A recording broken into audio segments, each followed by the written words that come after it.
Om Sairam. Welcome back to our channel Pavitra talks. మన వారాహి అమ్మకి నమస్కారం చేసుకుంటూ ఈ వీడియో స్టార్ట్ చేస్తున్నానండి.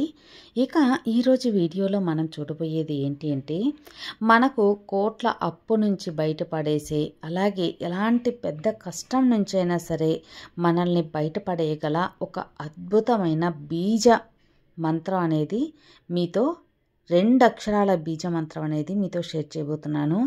ఈ బీజ మంత్రం అద్భుతంగా మీకున్న సమస్యల నుంచి బయటపడేస్తుంది, అప్పుల బాధ నుండి విముక్తి చేస్తుంది. ఇక ఆ యొక్క బీజ మంత్రం ఏంటి, ఎప్పుడు చెప్పుకోవాలి, ఎలా చెప్పుకోవాలి అనేది పూర్తిగా ఈ వీడియోలో మీతో షేర్ చేయబోతున్నాను.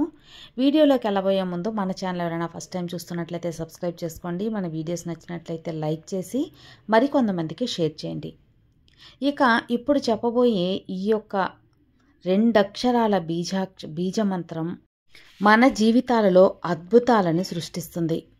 అద్భుతాలు అంటే మనకు అసలు జరగవు అని వదిలేసుకొని మనం వాటిని పక్కన పెట్టేసి ఇంకా అవి జరగవులే అని మనం డిసప్పాయింట్ అయిపోయినా కానీ ఆ యొక్క కోరిక కూడా ఇప్పుడు చెప్పబోయే ఈ ప్రొసీజర్ వల్ల మీకు తప్పకుండా జరిగే తీరుతుంది.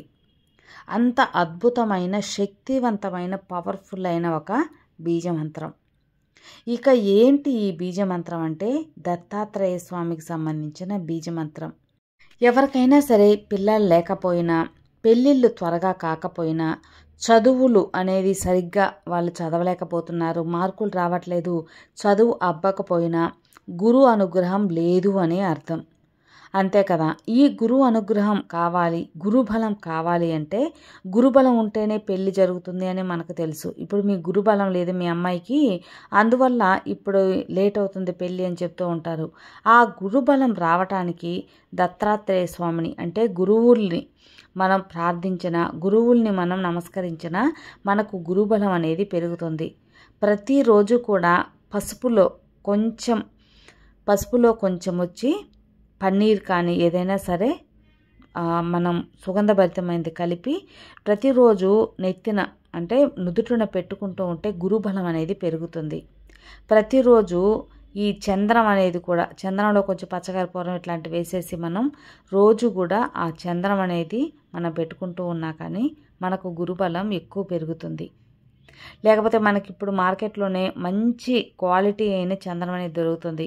వాటిని ఒకసారి మనం గురువు అయిన దత్తాత్రేయ స్వామి దగ్గర పెట్టేసి లేదా సాయిబాబా దగ్గర పెట్టి మనం నమస్కారం చేసుకుని ప్రతిరోజు కూడా ఆ యొక్క చంద్రాన్ని పెట్టుకుంటూ ఉంటే మనకు గురుబలం అనేది తప్పకుండా పెరుగుతుందన్నమాట. అలాంటి గురుబలం పెంచే అద్భుతమైన, శక్తివంతమైన దత్తాత్రేయ స్వామి అనుగ్రహం కావాలి అనుకుంటే ఇప్పుడు చెప్పబోయే ఈ బీజ మంత్రం మీరు ఒక 27 సార్లు అనేది చెప్పుకుంటే చాలండి. మీకున్న కష్టాలన్నీ కూడా తీరిపోతాయి. కష్టం అంటే డబ్బు ఒక్కటే కాదు, ఇంట్లో ప్రశాంతత లేకపోవటం, మనం అనుకునేది జరగకపోవటం, మనశ్శాంతి అనేది కరువైనా కూడా అది సంతోషం అనేది ఉండదు కదా. కాబట్టి మీకు ఎలాంటి కష్టం ఉన్నా సరే దూరం అవ్వటానికి ఈ యొక్క దత్తాత్రేయ స్వామి యొక్క బీజ మంత్రం అనేది మీరు 27 సార్లు పఠిస్తే చాలండి. తప్పకుండా మీ కష్టం కనిపించకుండా పోతుంది. మనందరికీ తెలిసిందే దత్తాత్రేయుడు ఎంత పవర్ఫుల్ అని చెప్పి. దత్త చరిత్ర అంటే గురు చరిత్రను మనం ఎవరైనా చదువుతారో వాళ్ళ కోరిక తీరదు అనేది ఉండదు, ఖచ్చితంగా జరిగే తీరుతుంది. అలాగే గురు అనుగ్రహం కోసం మనం సాయిబాబా జీవిత చరిత్ర అంటే సాయి సచ్చరిత్ర చదివినా కానీ వాళ్ళ కోరిక అమాంతం తీరిపోతుంది.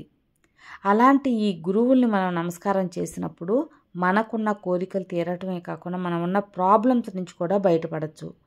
ఇక ఎలాంటి అప్పున్నా లేదా ఎలాంటి సమస్య ఉన్నా కూడా ఇప్పుడు చెప్పబోయే ఈ దత్తాత్రేయ స్వామి యొక్క మంత్రాన్ని, బీజ మంత్రాన్ని మనం 27 సార్లు పఠిస్తే చాలండి. ఇక ఆ మంత్రం ఏంటి అంటే 2 అక్షరాల మంత్రం అని చెప్పాం కదా. ఆ 2 అక్షరాల మంత్రం ఏంటి అంటే దత్త అనే ఈ యొక్క దత్తాత్రేయ స్వామి యొక్క బీజ మంత్రం అన్నమాట ఇది. ఈ దత్త అనే ఒక మంత్రాన్ని మీరు బీజ మంత్రాన్ని 27 సార్లు చెప్పుకోండి. తర్వాత మీ పనులు మీరు చేసుకోండి, ఇంకేం లేదు. ఆఫీస్కి వెళ్ళాల్సిన వాళ్ళు ఆఫీసులకి, వ్యాపారాలకి వెళ్ళాల్సిన వ్యాపారాలకి, చదువులకి వెళ్ళాల్సిన వాళ్ళు చదువులకి, ఇక్కడ ఏదైనా సరే మీరు తర్వాత చేసుకోవచ్చు. ఒక 27 సార్లు మాత్రం ఈ దత్త అనే ఒక మంత్రాన్ని మీరు భక్తి శ్రద్ధలతో నియమ నిష్టలతో చెప్పుకోండి. అంటే ఏమి తినకముందు, అంటే మీరు భోజనం అనేది, అంటే కాఫీ టీ తాగొచ్చు, కానీ భోజనం అనేది ఘన పదార్థం ఏది తినకుండా మీరు ఈ మంత్రం ఎప్పుడైతే చెప్పుకుంటారో మీకు అద్భుతంగా పనిచేస్తుందండి. అలాగే మీరు స్నానం చేసిన వెంటనే చెప్పుకుంటే బెటర్ అన్నమాట. తర్వాత నాన్ వెజ్ తిన్నాం ఇలాంటి ప్రాబ్లమ్స్ ఏమీ ఉండవు కదా. ఒక 27 సార్లుకే మీకు అద్భుతమైన ఫలితం వస్తుంది. మీ జీవితమే అద్భుతంగా మారుతుంది. అంటే ఈ యొక్క మంత్రాన్ని చెప్పుకోకుండా ఎందుకు ఉండాలి చెప్పండి. ఇక నియమాలు అంటే చెప్పాం కదా, నాన్ వెజ్ తినకూడదు, పీరియడ్స్లో ఉన్న వాళ్ళు కూడా ఈ మంత్రాన్ని చెప్పుకోవద్దు.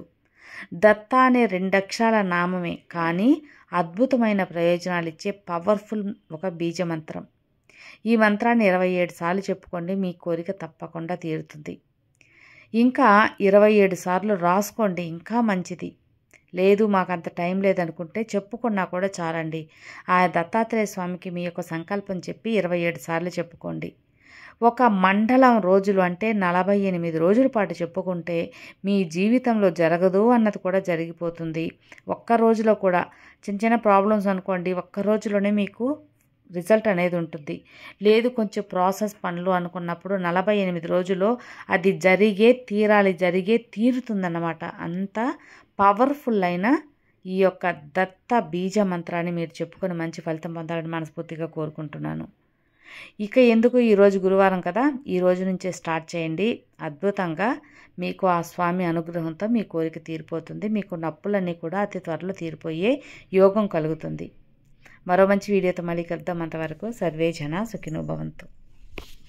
జై సాయిరామ్, జై వారాహిమాత.